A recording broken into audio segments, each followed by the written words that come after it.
নমস্কাৰ বন্ধুসকল, Assam technical help চেনেলটোলৈ আপোনালোকক পোনপ্ৰথমে আকৌ এবাৰ স্বাগতম জনাইছোঁ। বন্ধুসকল, আজি আমি জানিম মোবাইলতে কোনো ধৰণৰ এছ ব্যৱহাৰ নকৰাকৈ যিকোনো ফটোৰ বেকগ্ৰাউণ্ড কেনেদৰে কাটিব পাৰি। সো ফ্ৰেণ্ডছ, ভিডিঅ'টো আৰম্ভ কৰোঁ আহক। প্ৰথমতে আপোনালোকে মোবাইলৰ গুগল ক্ৰম ব্ৰাউজাৰটো অপেন কৰি ল'ব। ইয়াৰ পিছত সাৰ্চ বাৰত টাইপ কৰিব photo background remove. Photo background remove লিখি আপোনালোকে সাৰ্চ কৰি দিব।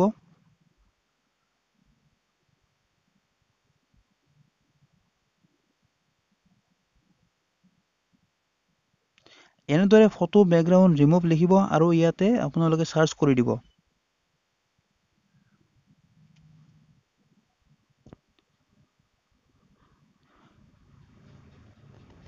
ফটো বেকগ্ৰাউণ্ড ৰিমুভ বুলি লিখি দিয়াৰ পিছত আপোনালোকে ইয়াতে সাৰ্চ কৰি দিয়াৰ লগে লগে দেখিবলৈ পাইছে ৰিমুভ বিজি।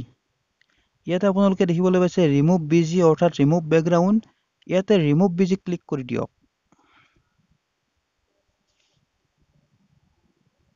যেতিয়া আপুনি ৰিমুভ বিজি ক্লিক কৰি দিব তেতিয়া আপোনালোকৰ সন্মুখত এখন নতুন ইণ্টাৰফেচ দেখিবলৈ পাব আৰু এইখন হ'ল নিউ ইণ্টাৰফেচ। ইয়াতে আপোনালোকে দেখিবলৈ পাইছে আপলোড ইমেজ। এই আপলোড ইমেজটোত আপোনালোকে ক্লিক কৰি দিব। আপলোড ইমেজত ক্লিক কৰি দিয়াৰ লগে লগে আপোনালোকৰ মোবাইলত থকা সকলোবোৰ ফটো ইয়াতে শ্ব' কৰিছে। যদি আপুনি বিচাৰি থকা ফটোকপি ইয়াতে দেখুওৱা নাই তেতিয়া আপুনি কি কৰিব, এই ব্ৰাউজ অপশ্যনটো ক্লিক কৰিব। ব্ৰাউজ অপশ্যনটো ক্লিক কৰি দিয়াৰ লগে লগে ইয়াতে আপোনালোকে দেখিবলৈ পাইছে ৰিচেণ্টত আপোনালোকে যিখিনি ফটো ডাউনলোড কৰিছে বা চাইছে সেই ফটোখিনি আপোনালোকৰ ইয়াতে শ্ব' কৰিছে। ইয়াৰ পিছত আপুনি কি কৰিব, যদি ইয়াতো আপোনাৰ ফটোকপি নাই তেনেহ'লে কি কৰিব, ইয়াতে মই দেখুৱাইছোঁ এই 3 লাইন দেখিবলৈ পাইছে, এই 3 লাইনত ক্লিক কৰিব। এই 3 লাইনত ক্লিক কৰি দিয়াৰ পিছত আপোনালোকে ইয়াতে দেখিবলৈ পাব আপোনালোকৰ ইয়াতে ইমেজ।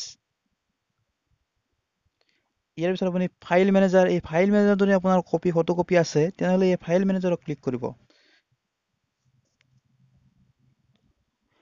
মই ইয়াতে আপোনালোকক এখন ফটোৰ বেকগ্ৰাউণ্ড 30 ছেকেণ্ডত কেনেদৰে কাটিব পাৰি মই দেখুৱাই দিছোঁ। সো ফ্ৰেণ্ডছ, এইখন ফটো মই বেকগ্ৰাউণ্ড কাটি দেখুৱাম। ইয়াতে মই ক্লিক কৰি দিলোঁ ফটোকপিৰ ওপৰত। ক্লিক কৰি দিয়াৰ লগে লগে ফটোকপি ইয়াতে আপলোড হ'বলৈ আৰম্ভ কৰিছে। এনেদৰে মোৰ ফটোকপি খন্তেক সময়ৰ পিছতে আপলোড হৈ গ'ল। আপলোড হোৱাৰ পিছত ইয়াতে ফটোৰ যিটো বেকগ্ৰাউণ্ড আছিল সেই বেকগ্ৰাউণ্ডটো নোহোৱা হৈ গৈছে। প্ৰথম অৰিজিনেল ফটোকপি হ'ল এই কপি ফটো। এই কপিৰ ফটোৰ যেতিয়া মই ইয়াতে আপলোড দিলোঁ, আপলোড দিয়াৰ লগে লগে মোৰ ফটোকপি ইয়াত এনেদৰে বেকগ্ৰাউণ্ডটো নোহোৱা হৈ গৈছে। ইয়াৰ পিছত মই ইয়াতে বেকগ্ৰাউণ্ড এটা লগাব লাগিব। কেনেদৰে মই বেকগ্ৰাউণ্ড লগাম, এতিয়া চাওক বন্ধুসকল, আপোনালোকে এই এডিট অপশ্যনত ক্লিক কৰি বেকগ্ৰাউণ্ড লগাব পাৰিব। এডিট অপশ্যনটো ক্লিক কৰি দিব। যেতিয়া আপুনি এডিট অপশ্যনত ক্লিক কৰি দিব তেতিয়া আপোনালোকৰ সন্মুখত এনেদৰে ফটো বেকগ্ৰাউণ্ড লগাবলৈ বহুকেইটা বেকগ্ৰাউণ্ড আহিছে। মই ইয়াতে এটা বেকগ্ৰাউণ্ড দেখুৱাই দিছোঁ। এনেদৰে ফটোকপিৰ ওপৰত আপুনি ক্লিক কৰি দিব। ক্লিক কৰি দিয়াৰ লগে লগে অলপ সময় আপোনালোকে ৱেইট কৰিব। ৱেইট কৰাৰ পিছত দেখিবলৈ পাইছে ইয়াতে বেকগ্ৰাউণ্ডটো পিছ চাইডে ফটোৰ লাগি গৈছে। এই কপি বেকগ্ৰাউণ্ড আপোনালোকে ফটোৰ পিছফালে লগাব পাৰে, নহ'লে আপোনালোকে ইয়াতে এনেদৰে যাই থাকিব, স্ক্ৰল কৰি যাই থাকিব। চাইডলৈ এনেদৰে লৈ থাকিব, আপোনালোকৰ এনে বেকগ্ৰাউণ্ডবিলাক শ্ব' কৰি যাই থাকিব। চ' ফ্ৰেণ্ডছ, যদি আপুনি ভাবিছে আপোনাৰ ফটোকপি পাছপোৰ্ট চাইজ ফটো হিচাপত বনাব লাগে, এক কালাৰ ফটো লাগে, তেনেহ'লে আপোনালোকে কি কৰিব, ইয়াতে মই দেখুৱাই দিছোঁ এই কালাৰ অপশ্যনটো ক্লিক কৰিব লাগিব। কালাৰ অপশ্যনটো ক্লিক কৰিব। যেতিয়া আপুনি কালাৰ অপশ্যনত ক্লিক কৰিব তেতিয়া আপুনি কি কৰিব, ইয়াতে আপোনালোকে বহুকেইটা কালাৰ দেখিবলৈ পাইছে। ইয়াতে আপোনাৰ যিটো কালাৰৰ ফটোকপিৰ পিছ চাইডে বেকগ্ৰাউণ্ড লাগে বুলি ভাবিছে তেনেকুৱা কালাৰটো আপোনালোকে ইয়াতে চিলেক্ট কৰিব। মই দেখুৱাই দিছোঁ এটা কালাৰ। মোক যিহেতু বেকগ্ৰাউণ্ডটো মই গ্ৰীণ বিচাৰিছোঁ তেনেহ'লে মই এই গ্ৰীণ কালাৰটো চিলেক্ট কৰিছোঁ। এই গ্ৰীণ কালাৰটো মই চিলেক্ট কৰি দিয়াৰ পিছত অ'কে কৰি দিম। অ'কে কৰি দিয়াৰ লগে লগে মোৰ সন্মুখত এনেদৰে কালাৰটো শ্ব' কৰিছে। আৰু বন্ধুসকল, আপোনালোকে কি কৰিব পাৰে, এই চাইডটো তলত এই চাইডটো এনেকৈ শ্ব' কৰি যাই থাকিব। এনেদৰে স্ক্ৰল কৰি যাই থাকিব। ইয়াতে আপোনাৰ বেকগ্ৰাউণ্ড টিপি দিলে এনেদৰে আহি থাকিব বেকগ্ৰাউণ্ডবিলাক। আপোনাৰ যিটো বেকগ্ৰাউণ্ড পচন্দৰ হয় সেই বেকগ্ৰাউণ্ডটো আপোনালোকে ইয়াতে চিলেক্ট কৰি ল'ব।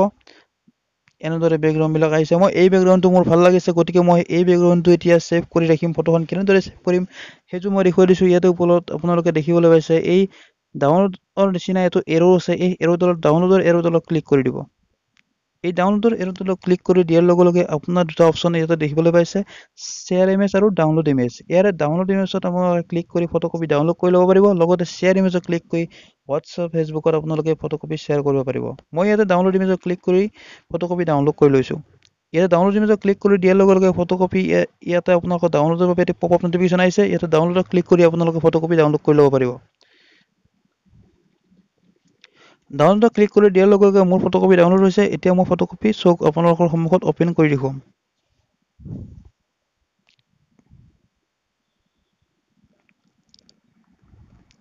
এয়া চাওক বন্ধুসকল, মোৰ ফটোকপি এনেদৰে বেকগ্ৰাউণ্ডটো কাটি ইমান তৎক্ষণাতে এই বেকগ্ৰাউণ্ড এটি নতুন বেকগ্ৰাউণ্ড এটা মই লগোৱা পাৰিছোঁ আৰু এই পাছপোৰ্ট চাইজ ফটোকপি এটি ধুনীয়া বেকগ্ৰাউণ্ড মই লগাই দিছোঁ।